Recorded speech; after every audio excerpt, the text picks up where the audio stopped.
Primero quisiera como ubicar algunos pilares desde dónde me voy a posicionar para plantear lo que les quiero plantear, ¿no? Primera cuestión es pensar el suicidio desde un contexto general, para poder pensar al ser humano desde lo biopsicosocial y no quedarnos únicamente con un aspecto psicológico o emocional, que creo que a veces nos hace perder un montón de otras variables o una serie de cuestiones que si no prestamos atención tampoco las podemos observar tan fácilmente. Es imposible que el ser humano se manifieste en un solo plano, ¿no? Nos manifestamos siempre en los tres planos a la vez. Y también la cantidad de situaciones sobre las cuales estamos abordando suicidio nos hacen ver que hoy la problemática del suicidio superó lo que es el terreno de la salud mental. Este conjunto de variables de las que habitualmente hablamos no pertenecen únicamente al área de la salud mental. Con lo cual tenemos que empezar a ingresar otros actores en la escena, a mi entender, para poder entender qué está sucediendo y para luego poder comenzar a intervenir o a diseñar estos modelos de intervención. Se habla habitualmente de múltiples factores, ¿no? De este multifactorial, multiplicidad de factores, de distintas formas, vamos hablando de lo mismo. ¿Y qué quiere decir multiplicidad de factores? Quiere decir que vamos a pensar desde lo psicológico y lo psiquiátrico, ¿no? Como recién muy bien planteaba la doctora Diana, pero yo creo que tenemos también que sumar a esto psicológico y psiquiátrico factores antropológicos, poder comprender al ser humano en su totalidad, en su trayectoria en la vida del ser humano, no en la vida individual, sino en la vida del ser humano, en la Tierra, qué ha sucedido en los distintos momentos, qué cuestiones son inherentes al ser humano, cuáles no, cuáles son aprendidas, cuáles son hereditarias, cuáles son biológicas, cuáles son filosóficas. Tenemos que tener conceptos económicos que influyen en determinados momentos del mundo, no de manera directa, pero que son componentes a tener en cuenta. Cuestiones culturales, culturas donde en algún momento el suicidio fue valorado, ¿no? Donde encontramos, por ejemplo, no sé, cuestiones relacionadas a culturas antiguas donde los faraones cuando morían, sus esposas debían suicidarse como un acto de compromiso y de amor hacia su hombre, donde encontrábamos en las culturas japonesas el harakiri como un suicidio que hablaba de honrar, ¿no? Y de cuestiones relacionadas a la dignidad. Y si comenzamos a investigar, vamos a encontrar que ha sido muchas veces un modelo de expresión social valorado por la sociedad. Esto no quiere decir para nada que yo esté valorando el suicidio. Quiere decir que tenemos que ver la película completa para poder comenzar a entender qué está sucediendo, cómo vamos a poder intervenir. Cuestiones comunicacionales, que vamos a ver en un ratito nada más, cómo ha cambiado nuestros modelos de comunicación y cómo debemos también pensar entonces desde dónde nos comunicamos y qué queremos comunicar cuando hablamos de suicidio. Cuestiones sanitarias, he incluido lo sanitario porque la pandemia nos habló mucho de lo sanitario y nos marcó escenarios de suicidio muy relacionados a lo sanitario en todo sentido, a los profesionales sanitarios, a las personas afectadas, a cantidad de situaciones que tuvieron que ver con dificultades de contacto social, cantidad de disparadores que se fueron sumando que antes no conocíamos y que la pandemia nos mostró.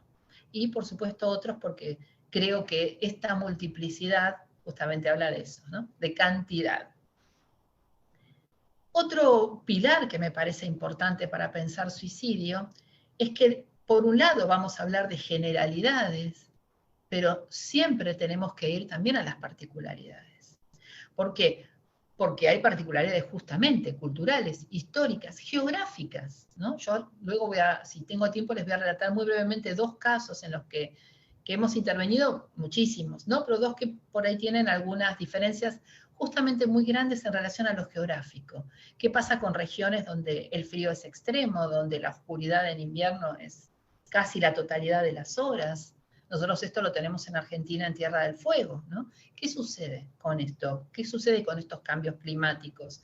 ¿Influyen, no influyen? Es una variable muy importante a tener en cuenta. ¿Qué sucede con cuestiones sociales, económicas, políticas? ¿No? ¿Qué sucede? ¿Qué vimos horrorizados el mundo entero lo que está sucediendo en Afganistán? ¿Cómo podemos conceptualizar suicidio en una situación como esa? son variables que no podemos dejar de pensar, son extremas, pero en el medio hay muchos grises y los tenemos que poder ver.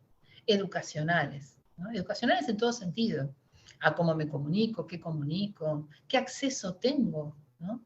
De qué manera.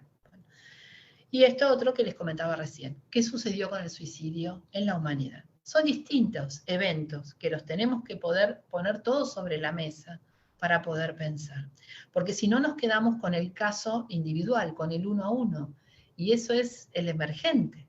Yo tengo que ver qué hay abajo, porque si no terminamos cumpliendo a veces funciones casi de bomberos, corriendo de un lugar a otro porque esta persona, aquella persona, viendo los casos o las familias, y no viendo qué subyace, por qué aumentan, que de hecho están aumentando. ¿Por qué? Tenemos que poder ver una película más amplia. También me interesa este pilar, por eso soy muy breve en estos conceptos, porque yo sé que la mayoría de ustedes los conocen. La conceptualización que nunca me deja de sorprender, que es desde el año 86. En el año 86, que la OMS nos comenzó a hablar o conceptualizó la diferencia entre suicidio y parasuicidio. Y sin embargo, nosotros seguimos escuchando siempre suicidio. Y encontramos también que no en todos los espacios pueden diferenciar suicidio de parasuicidio, con todo lo que eso trae, ¿no? Con las diferencias que esto trae. Y se abordan de la misma manera, cuando en realidad no debería ser así. Cuando en realidad ya tenemos 35 años de diferencia, donde ya nos establecen dos escenarios distintos. Entonces creo que también son cosas que tenemos que comenzar a incluir en nuestro vocabulario cuando vamos a hablar de suicidio. ¿Estamos hablando de suicidio o de parasuicidio? Algo que a nosotros puntualmente desde la red PAE nos convoca permanentemente, que es el efecto contagio, ¿no? Que también tiene muchos años ya de estar conceptualizado y de estar comprobado, y donde también la OMS nos dice que, por ejemplo, una de las grandes dificultades que hay con los medios de comunicación es que los medios de comunicación al comunicar descreen del efecto contagio. Cuando sabemos que es un riesgo enorme, comprobado, ¿no? Cuando sabemos que hay un suicidio dentro de las poblaciones jóvenes, que lamentablemente es el porcentaje más alto, o en lugares donde las zonas son muy reducidas, espacios muy pequeños, que los tenemos en Argentina y en tantos países de Latinoamérica, ¿no? Poblaciones muy pequeñas y de Europa también, por supuesto, donde sabemos que hay un suicidio y inmediatamente actuamos, pero inmediatamente, ¿no? Literalmente inmediatamente, porque sabemos que si no, en 2, 3, 4 días, una semana, comenzarán a repetirse los suicidios, que las chances de esto son altísimas, ¿no? No son del 100%, pero son altísimas. Entonces, es también algo que debemos tener en cuenta siempre al diseñar un modelo de intervención. ¿Qué voy a hacer si me encuentro con esta situación? ¿Qué voy a hacer si tengo que intervenir en una escuela donde son menores de edad? Donde tengo alumnos de 15, 16 años, donde yo voy a necesitar autorización de los padres para poder intervenir en esa escuela. Y donde muchos padres aún hoy siguen creyendo, muchísimo más de los que nosotros creemos, siguen creyendo que si le hablamos de suicidio a sus hijos les vamos a estar instalando una idea en su cabeza, ¿no? O los vamos a instigar al suicidio. Entonces se niegan o se oponen a que hablemos de suicidio. O tenemos muchas dificultades a veces en escuelas religiosas también para poder hablar de suicidio.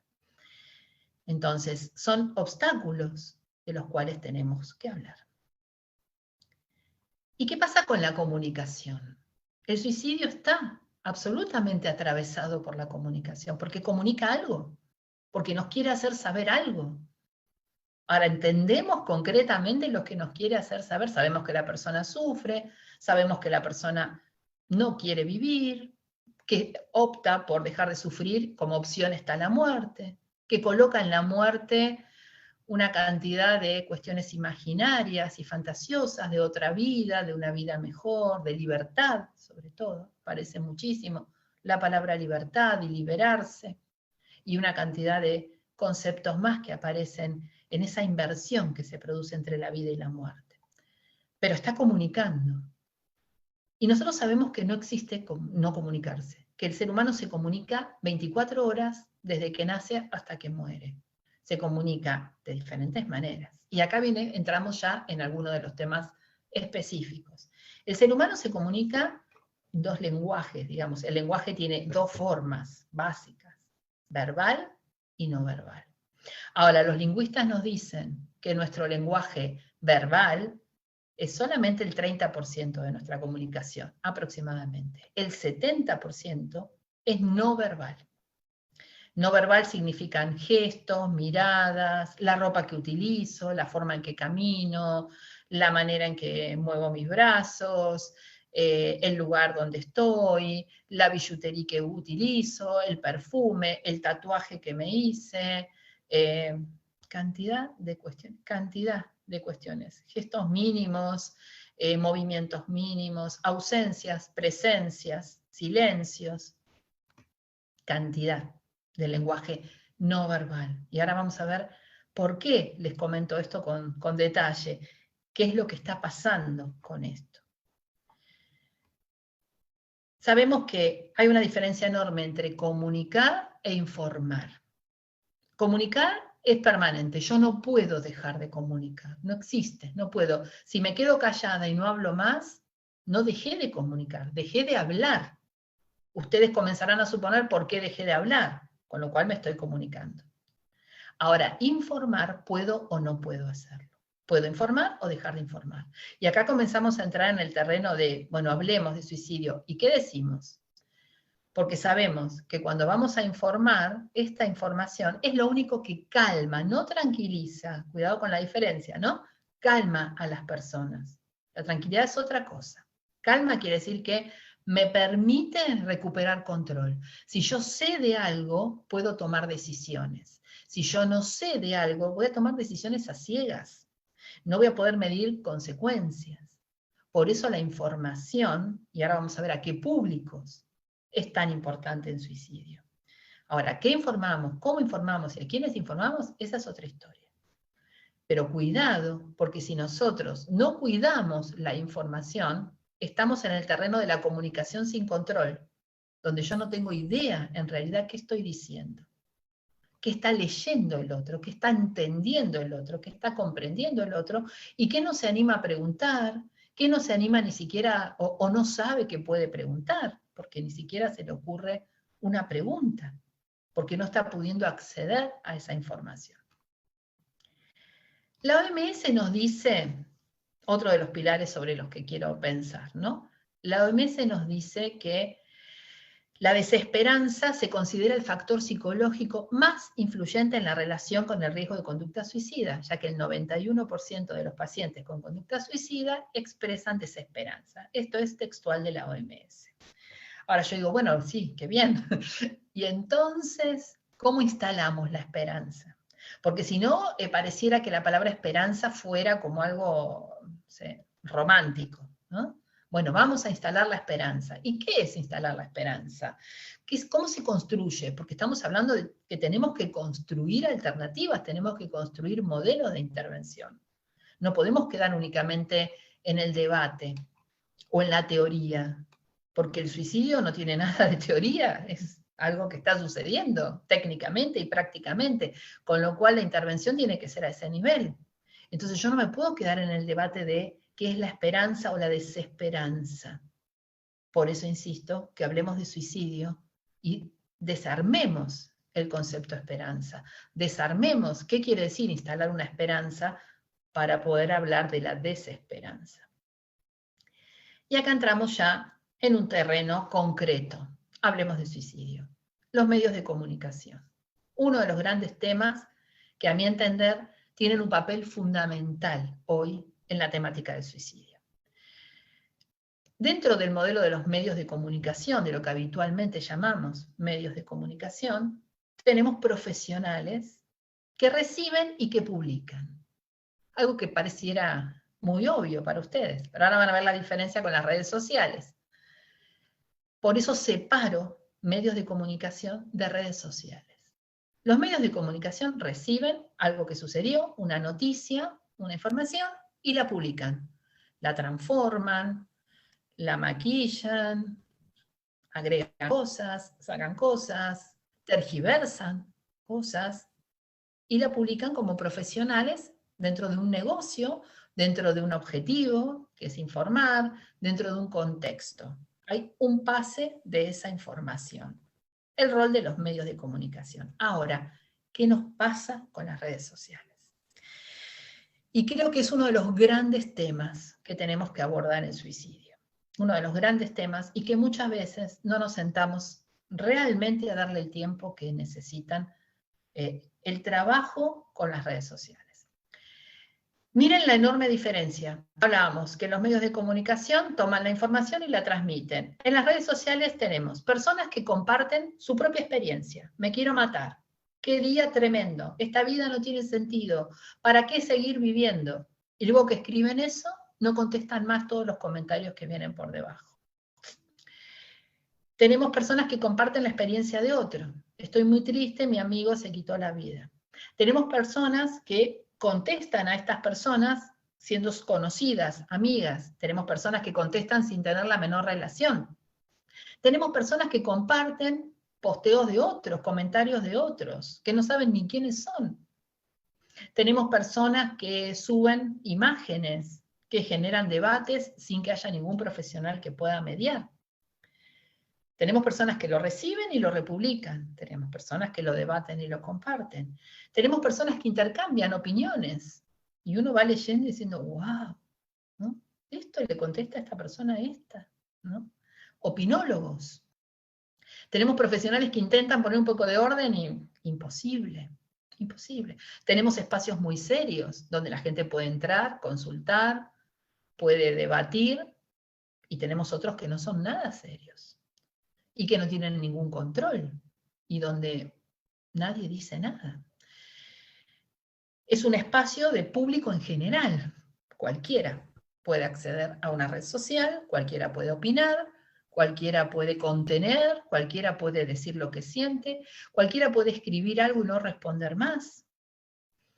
Y incluye a todas las edades. A todas las edades me refiero que tienen acceso a las redes sociales, ¿no?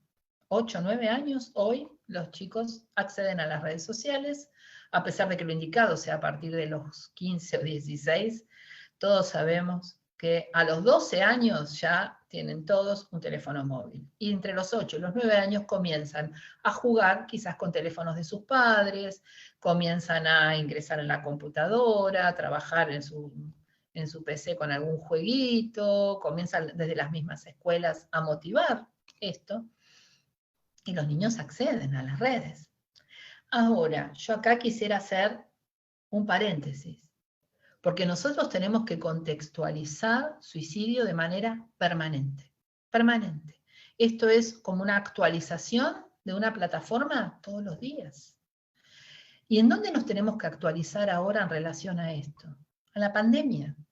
¿Qué hizo la pandemia? La pandemia, más allá de todo, ¿no? No vamos a entrar en detalles de todo lo que hizo. Uno de los grandes temas que vamos a tener que debatir ayer, ¿no? O sea, ya es algo que nosotros tratábamos de decirle a la gente que minimice, que era el uso de las redes sociales, para que no entre en procesos adictivos, que intente que sus hijos estuvieran pocas horas por día conectados, que las personas se pudieran despegar de sus móviles, de sus computadoras. ¿Qué sucedió en la pandemia? Comenzamos a decirles, por favor, comuníquense a través de redes sociales.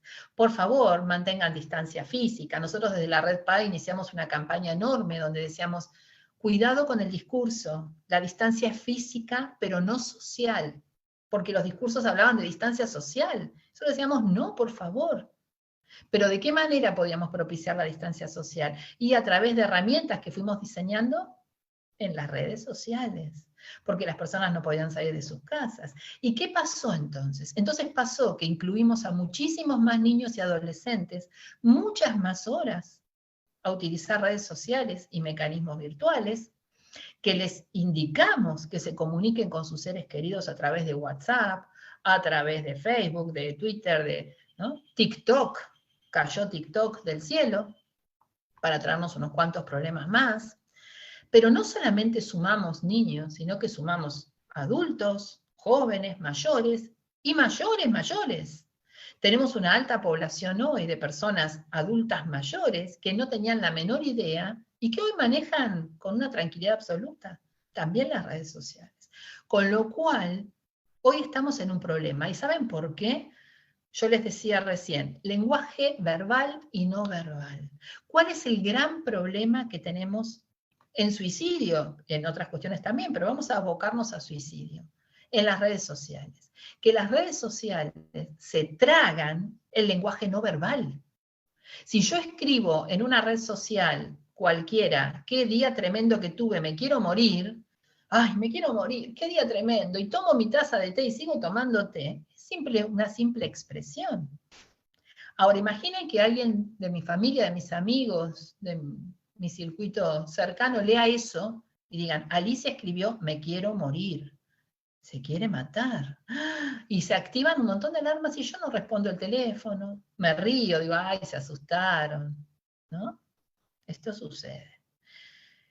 Las redes sociales no nos permiten expresar la realidad. El otro interpreta lo que quiere, lo que puede, lo que entiende, de acuerdo a sus creencias, a sus motivaciones, a un montón de otras cuestiones más. El gran problema de la red social es que se maneja casi con el 30% del lenguaje. Nada más. Todo lo demás queda perdido. Y el ser humano se expresa y se comunica. ¿Qué decía recién José? A ver si nos encontramos en Málaga y nos damos un abrazo. Porque nos conocemos a través de una cámara. Y por suerte hay una cámara. Porque muchísimas personas que se manejan por redes sociales ni siquiera usan cámara. ¿Qué pasa hoy en la mayoría de las clases? ¿Qué pasa en la mayoría de los intercambios virtuales? La gente apaga la cámara. Yo, por ejemplo, me niego a dar clases si no prenden la cámara, salvo que realmente me puedan explicar por qué no la pueden poner, cuestiones de conectividad y demás. ¿Por qué? Porque lo mínimo, aunque sea, es verle la cara, cómo está vestida, en qué lugar está, qué gesto hace, si está interesada o no está interesada esa persona. Hoy trabajar con una placa negra que diga solo el nombre de una persona es tremendo. Imaginemos que esa persona está atravesando una situación donde está muy mal, donde hay alguna posibilidad de intento de suicidio, donde hay alguna ideación suicida, donde esté transcurriendo una situación donde la vida empieza a perder sentido. ¿Y cómo hago para detectar eso? Si no dice nada, si no escribe nada, si no me manda una nota que me diga me quiero suicidar. Y hoy nos estamos comunicando de esa manera. Por eso es que creo que este es un tema que lo tenemos que poner sobre la mesa y tenemos que repensarnos. Hablemos de suicidio. Bueno, aquí el Power se movió un poquito. ¿Qué, cómo, quién, cuándo y dónde? Cuando nosotros hablamos siempre de intervenciones en crisis usamos lenguaje cognitivo. Lenguaje cognitivo significa 5 preguntas. ¿Qué, cómo, quién, cuándo y dónde? Para ordenarnos, para poder comprender dónde estamos. ¿Qué? ¿Qué vamos a hablar de suicidio? Bueno, ¿de qué? ¿Qué queremos decir? ¿De qué modo? ¿Con qué formato?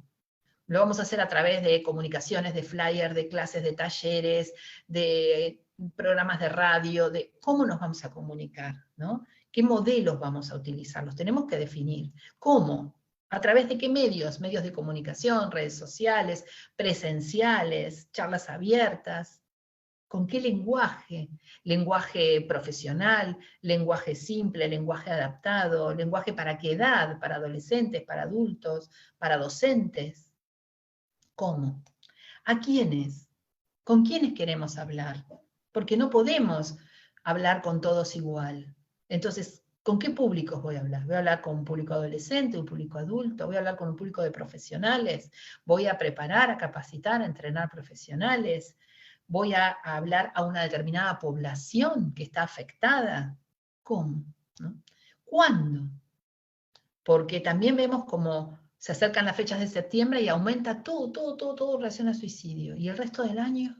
¿No? Salvo ustedes realmente, hermanos peruanos que mantienen todo el año el tema del suicidio, son muy pocas las instituciones que hablan de esto todo el año. Muy pocas. Muy pocas. Y en eso los felicito profundamente. Muy pocas. Entonces, ¿cómo vamos a hacerlo? ¿Cuándo vamos a hacerlo? ¿En qué momentos para sostener esto de manera permanente? ¿Con qué frecuencia? Teniendo en cuenta los públicos, teniendo en cuenta los modos. ¿Y a dónde? ¿Vamos a hacerlo en espacios presenciales? ¿Dónde?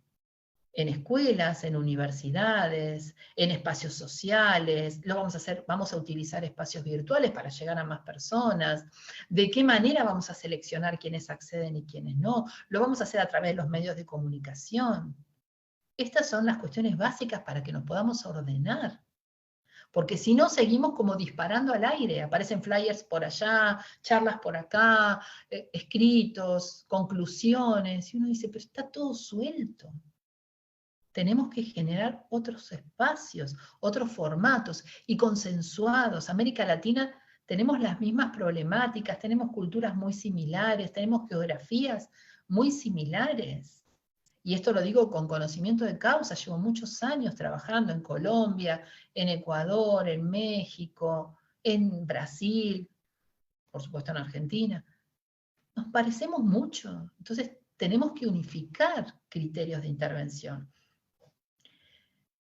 Hay una cuestión fundamental que surge siempre y aparece siempre, que es la necesidad de espacios interactivos, sociales y específicos. ¿Qué quiere decir esto? Que por supuesto sean dinámicos y adaptados.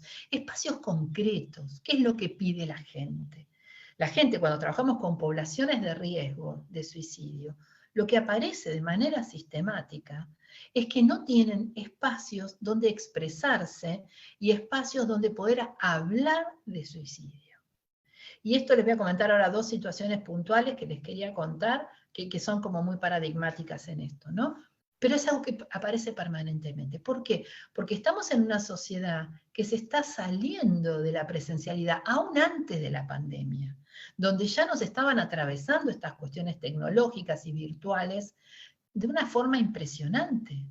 Entonces estábamos perdiendo ya esa relación humana, ese espacio físico, ese espacio que contiene, que permite el intercambio, que permite la mirada, que permite el acercamiento físico. El suicidio tiene mucho de físico, porque lo expresa el cuerpo. La persona se mata, o sea, es el cuerpo el que pone en la escena. ¿Y qué nos pasa a nivel social? No ponemos el cuerpo. Nos manejamos a través de un teléfono. Estamos sentados en una mesa de un café, dos personas, y cada uno está con su móvil.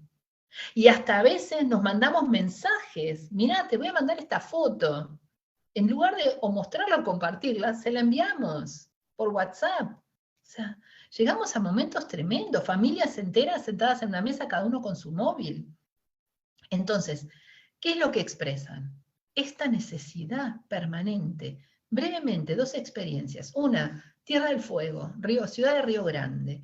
En esta ciudad, nosotros llevamos adelante hace 4 años, a través del gobierno de la provincia, por pedido del gobierno de la provincia, un trabajo con todas las escuelas, son ciudades relativamente pequeñas, no muy pequeñas, pero relativamente pequeñas. Se llevó adelante durante 6 meses, un trabajo con los grupos de adolescentes del último año de la escuela secundaria, adolescentes entre 17 y 18 años, en grupos de 30 alumnos.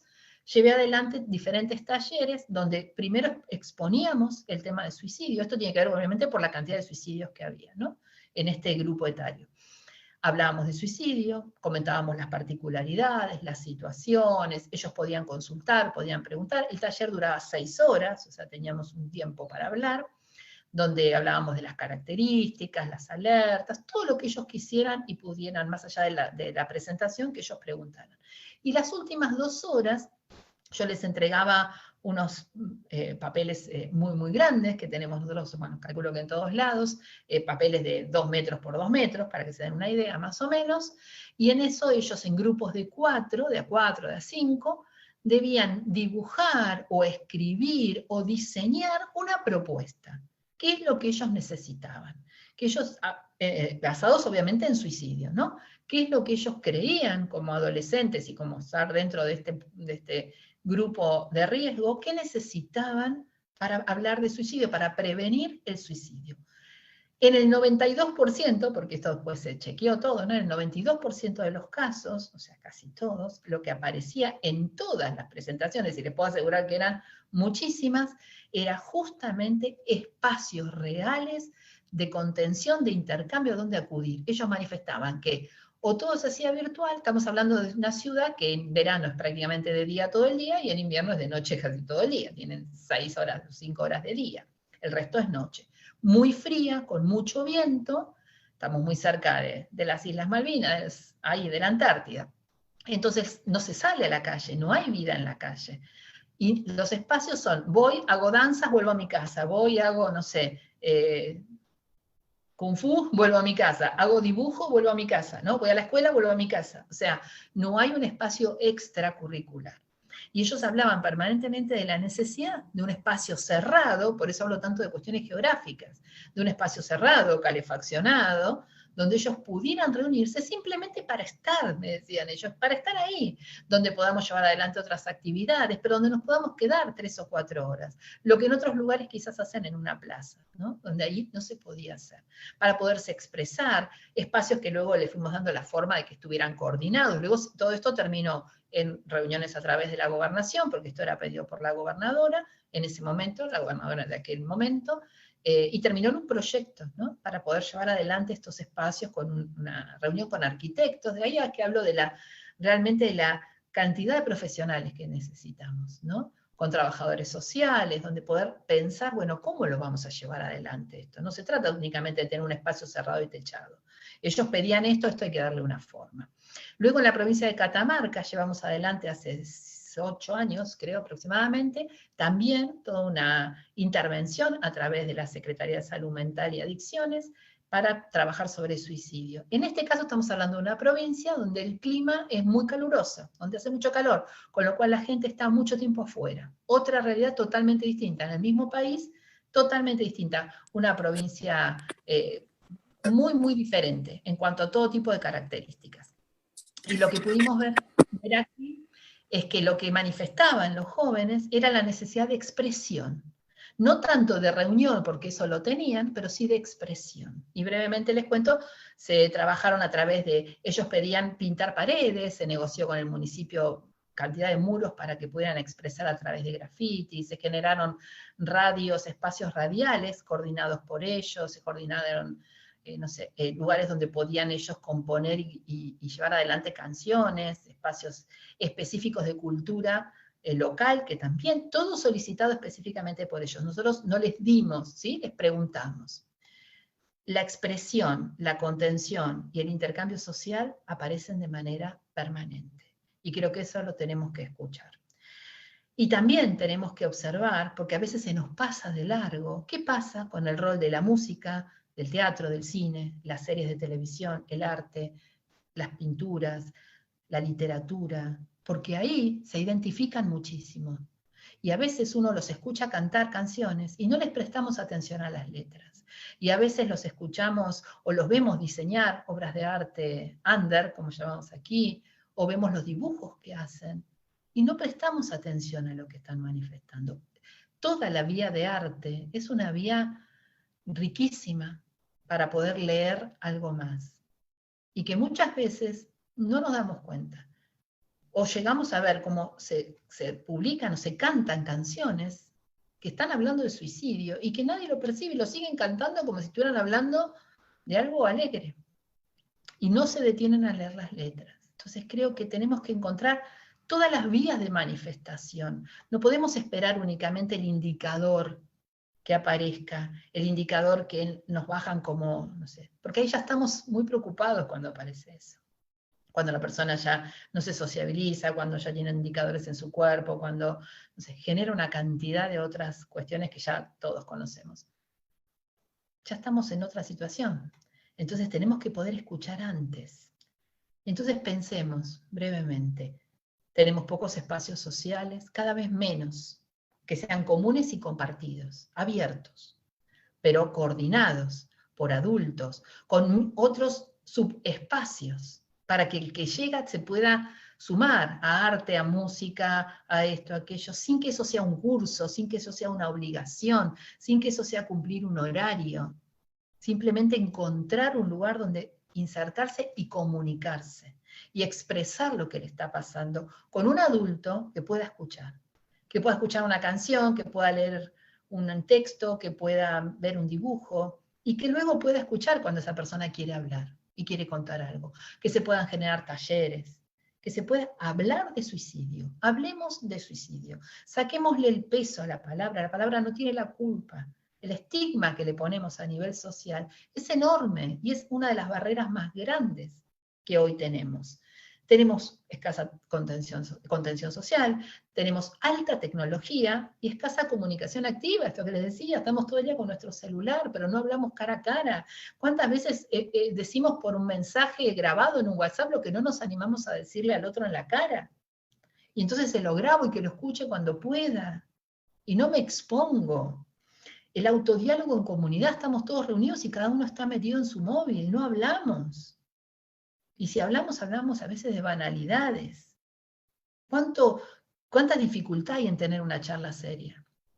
¿Cuánta dificultad? ¿Cuánta dificultad hay incluso en las escuelas, ¿no? Esta poca actividad deportiva, no de actividad física. Yo separo actividad física de deportiva. La actividad física es voy al gimnasio y me entreno.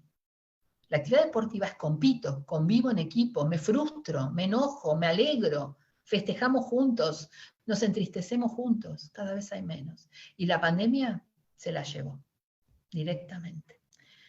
Empobrecimiento de la creatividad porque no se estimula, porque son muy pocos los ámbitos donde estimulamos la creatividad y donde la usamos como herramienta. Muy pocos. Desarrollos de la identidad, la globalización se llevó a la identidad. Así como la pandemia fue la primera pandemia, valga la redundancia, que nos atravesó de manera universal, la primera vez en la historia. ¿Por qué? Justamente por la globalización, el virus viajaba en avión. De la misma manera, nuestras identidades se vuelan, nuestras identidades se desarraigan. Y eso es un tema para un congreso entero. Sigamos hablando de suicidio y ya enseguida terminamos, así si quieren tenemos preguntas. Necesitamos hacer un trabajo conjunto con los medios, como les decía antes. Pero un trabajo conjunto con los medios no significa bajarles directrices a los medios. Desde mi experiencia, desde la cantidad de talleres que he realizado con diferentes medios de comunicación en diferentes zonas del país, pude entender que no sirve bajar directrices. Los medios deben informar de esta manera, no deben publicar imágenes, no deben comentar cómo la persona se suicidó, no deben incluir, no, todo esto, porque no lo terminan de comprender el contexto. Entonces debemos construir espacios con los medios. Los medios no son nuestros enemigos, los medios son parte de la intervención en suicidio y parte necesaria, porque son el nexo con la comunidad. Si no, vivimos aislados las comunidades profesionales del resto de la comunidad a la que queremos llegar. ¿Cómo llegamos a una población? Es a través de los medios de comunicación. Es la manera más efectiva y más sana y más rápida. Entonces no podemos discutir con los medios o enojarnos, mirá lo que publicó, mirá lo que hizo. Tenemos que trabajar juntos y debemos sumarlos a nuestros equipos de trabajo. Y debemos tratar de dar talleres y de capacitarlos para que ellos puedan comprender por qué pedimos que no se diga esto o que se diga aquello, para que puedan seleccionar, para que puedan pedir asesoramiento, para que puedan aceptar sugerencias nuestras, decir, mira, esto no lo publiquen, esto publiquenlo de esta manera. Mi experiencia después de los talleres es excelente. Es el día de hoy que recibimos en la red cantidad de comunicación de los medios preguntándonos, ¿pueden ustedes comentarlo? Porque tenemos miedo de equivocarnos. Así lo podemos sacar al aire o lo podemos publicar, pero sin afectar a lo que nosotros llamamos el quinto nivel de víctimas, que son las personas que se ven afectadas a través de los medios de comunicación, ya sea por suicidio o por desastre, ¿no? Ese quinto nivel, ¿cómo hacemos para no aumentarlo? Tenemos que trabajar con los medios de comunicación como profesionales, como ese área profesional absolutamente necesaria. Y tenemos que trabajar también en conjunto con las instituciones educativas, pero todas, nivel primario, secundario y la universidad.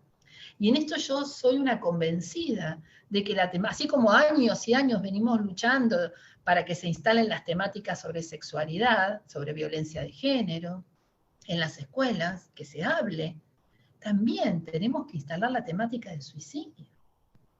Porque no puede ser que siga siendo una palabra prohibida. No puede ser que sea algo que detectan desde quizás un gabinete y ya en la universidad no hay más gabinete pedagógico, psicológico. ¿Y qué hacemos?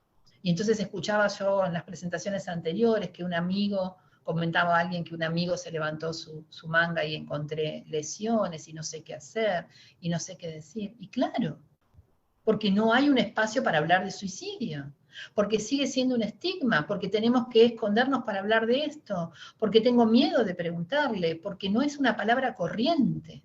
Mientras nosotros le carguemos tanto peso a la palabra suicidio y terminemos siempre hablando en secreto de suicidio, va a ser muy difícil que podamos entrar y comenzar a trabajar en serio. Por eso creo que tiene que estar instalado en la currícula. Por eso era el qué, cómo, quién, cuándo y dónde. No va a ser de la misma manera en una escuela primaria que en una universidad, por supuesto que no. Pero para hablar de suicidio hay que hablar de la vida, hay que hablar de la muerte, y tenemos que dejar de tomarlos como tabú, porque seguimos como una cultura occidental teniendo miedo a la muerte, hablando del tabú de la muerte, el tabú del suicidio. Y si no empezamos por cambiar eso, es muy difícil que podamos intervenir. Tenemos que hacer un trabajo conjunto, salud mental y otras áreas humanísticas. No podemos quedarnos solo en salud mental. Tenemos que sumar trabajadores sociales, tenemos que sumar filósofos, tenemos que sumar cantidad de agentes de áreas humanistas que nos van a ayudar a pensar al ser humano, no su psiquis únicamente, al ser humano, en el contexto, al ser humano en un contexto determinado, al ser humano en un contexto de pandemia, al ser humano en un contexto geográfico diferente, de aislamiento, a un ser humano en un contexto de una ciudad de altísimo tránsito, como puede ser Buenos Aires, Lima, Madrid.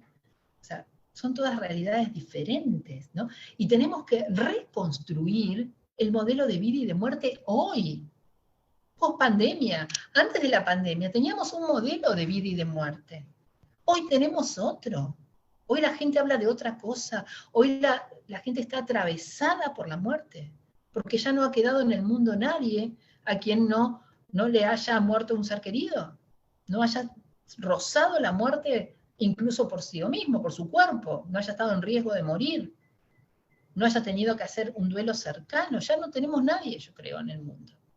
Entonces el modelo de la vida y la muerte cambió y el suicidio se apoya en el modelo de la vida y la muerte, que es la vida y que es la muerte, en la opción de esa persona, en lo que se nos hace tan insoportable de entender que la persona elija morir, como una elección.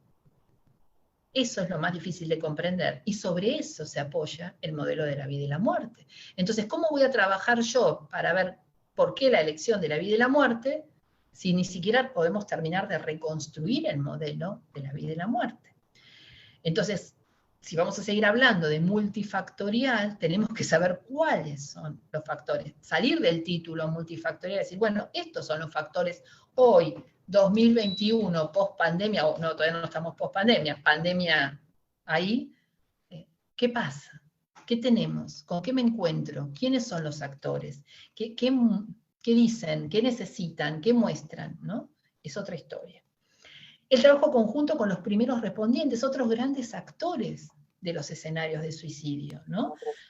Bomberos, policía, fuerzas de seguridad. ¿Cómo se maneja una escena de suicidio? ¿Cómo unificamos protocolos? Porque tenemos muchos indicadores, y lo digo perteneciendo al sistema de bomberos, ¿no? Tenemos muchos indicadores para trabajar, tenemos muchos protocolos, pero no todos están consensuados, no todos están unificados, no todos intervienen de la misma manera. Necesitamos cuidar escenas de suicidio con cierta coherencia entre todos. Y ya aquí termino, pero sí me interesa siempre en todas mis presentaciones dejar muy claro algo en lo que yo hago un hincapié absoluto, que es que en toda formación profesional, toda, incluida el trabajo en la emergencia, y por supuesto más que en nada, y el trabajo en suicidio, que nosotros lo incluimos dentro del trabajo en la emergencia, es que tenemos que hablar del autocuidado profesional. Tenemos que también, de una vez por todas, incluir en la currícula de toda formación profesional herramientas de autocuidado emocional. Nos siguen en el mundo formando como profesionales héroes. Nos siguen formando para salir a asistir a los demás y después no sabemos qué hacer con nosotros mismos. No se incluyen en las carreras de formación las temáticas relacionadas al autocuidado emocional. Y yo creo que esa es la enorme deuda que hoy tenemos en el mundo con todos los profesionales de primera respuesta en todas las áreas, ¿no? ¿Qué hago conmigo después de una situación difícil? Y aquí es donde brevemente me interesa hablar del circuito de la frustración, que es para estar mucho tiempo más, pero simplemente contar que uno interviene frente a una situación que ya se fue dando. Nosotros no intervenimos antes de que todo suceda, salvo que hagamos obviamente campañas de prevención, sino intervenimos cuando ya algo está sucediendo, para dar una respuesta. Ahora, ¿qué sucede? En ese medio hay una sociedad, hay familias, hay otras personas afectadas que están esperando nuestra respuesta. Con lo cual tenemos que tener muy claro que nosotros intervenimos cuando algo ya se dio. Entonces, para la sociedad sobre todo, y para muchas instituciones también, muchas veces se considera que nuestra intervención llega tarde. Que por qué no hicimos nada antes, que por qué no fuimos más rápido, que por qué no nos movimos de otra manera, que cómo no nos dimos cuenta, que cómo no lo advertimos. Porque somos personas, porque somos seres humanos y porque justamente hacemos lo mejor posible. Lo mejor posible no es lo que yo quisiera hacer, no es lo que muchos esperan que yo haga, no es lo que otros desean que yo haga, es lo que puedo. Y a veces la distancia entre lo que yo quisiera y lo que puedo es enorme. A veces estamos cerquita, pero muchas veces esa distancia es enorme. Por eso el circuito de la frustración es parte de nuestro entrenamiento. Poder entender el escenario significa entender que no voy a poder hacer todo lo que quiero, que muchísimas veces voy a llegar tarde para el resto, pero yo sé que no llegué tarde. Sé que hice lo que pude desde el momento en que me activé para intervenir en esa situación. Y sabemos que estamos disponibles, y que estar disponible es un concepto muy difícil, porque también muchas veces se lo confunde con un concepto heroico. Y estar disponible es hacerle saber al otro que aquí estoy, y muchas veces el otro me dice, bueno, pero no necesito nada. Gracias. Con suerte, que nos digan gracias. Esto genera mucha impotencia. Y esto no es solamente que el otro sea una persona. Esto no sucede con instituciones, esto no sucede con gobiernos, esto no sucede con poblaciones. Cuando les hacemos saber que podemos brindar ayuda, que podemos capacitar, que podemos intervenir, y nos dicen que no necesitan. Como les contaba hace un rato, cuando queremos intervenir en una escuela, porque tememos que el efecto contagio se desate, y nos dicen no gracias, estamos bien. Cuando queremos asistir a compañeros de alguien que se suicidó y los padres no nos lo permiten. Cuando queremos intervenir en una población y queremos trabajar ofreciendo a través de alguna institución gubernamental, brindar talleres, capacitar, y nos dicen no, mejor con ese tema no. Nosotros estamos disponibles.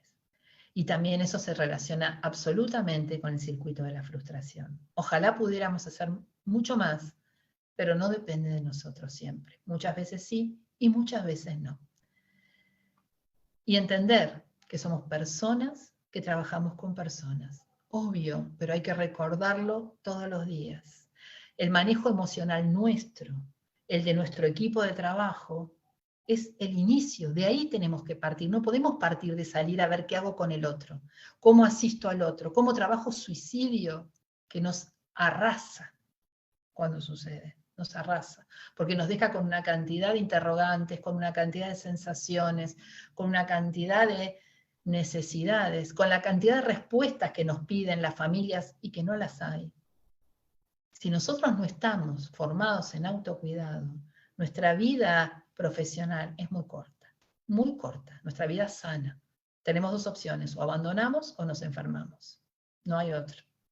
Entonces entender que el trabajo con el otro, con otra persona, implica ser dos personas. El ser profesional, el tener la cantidad de títulos que uno pueda tener, no nos protege. Lo que nos protegen son las herramientas de autocuidado.